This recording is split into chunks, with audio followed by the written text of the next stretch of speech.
distance between 2 points on your graph using the Pythagorean theorem.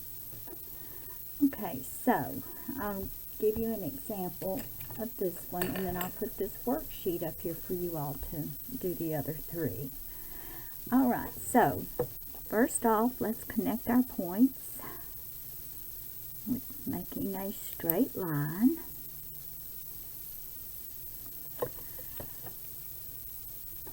Alright, this line from left to right is soaring upward. It's a positive slope. We know that our slope is our rise over our run, and we could easily find that by counting the blocks here for the rise vertically, the run horizontally. But we can also use our Pythagorean theorem to find the length of this line right here. It would be really hard to count those blocks with them being on the diagonal. We could estimate, but it would be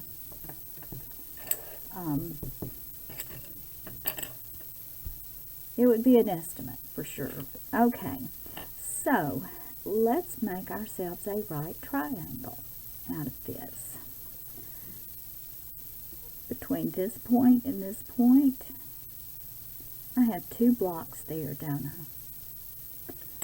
And then vertically, between this point and this point, well, I'll have to count those little buddies. Let's count them. I have 2 going this way, and I have 1, 2, 3, 4, 5, 6, 7, 8, 9 of them going vertically. Well, look right here, we have a nice right triangle.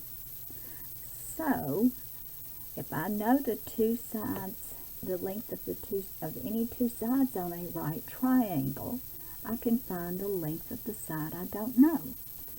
So, using my Pythagorean theorem, a squared plus b squared equals c squared.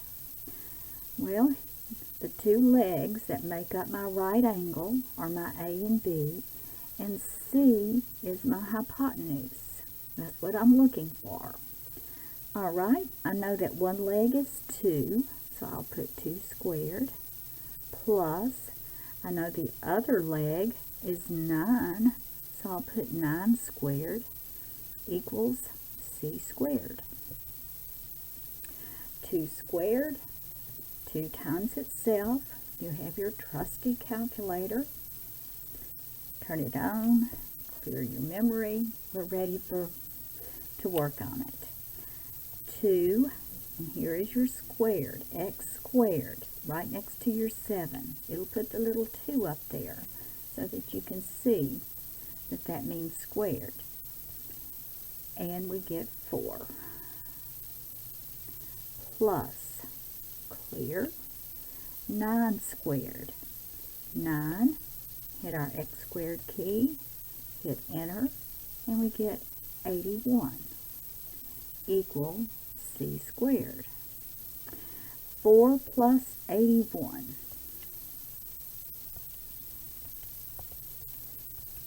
We get 85 equal c squared. But I don't want to know c squared. I want to know what is the length of c. Therefore, I must find the square root of 85 to give me the length of side c.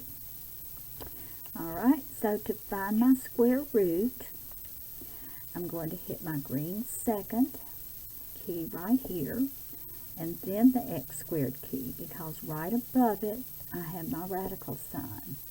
It'll give me my little checkbox right there. Now I enter 85, and it's inside my checkbox, but I want to get out of the box now, so I have to scroll over with my scroll key here so that I can exit the inside of my box.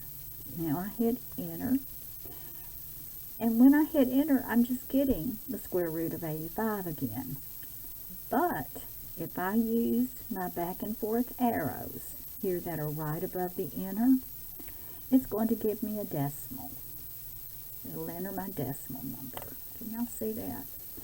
So, for my answer, it's going to be 9.219. Now, let's say we want to round it to the nearest hundredth place.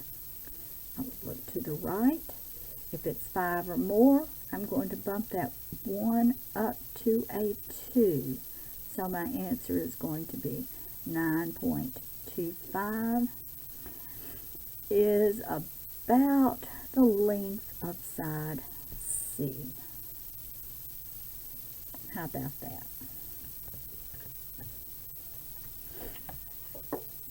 So that's an example to find the distance between 2 points using the Pythagorean theorem.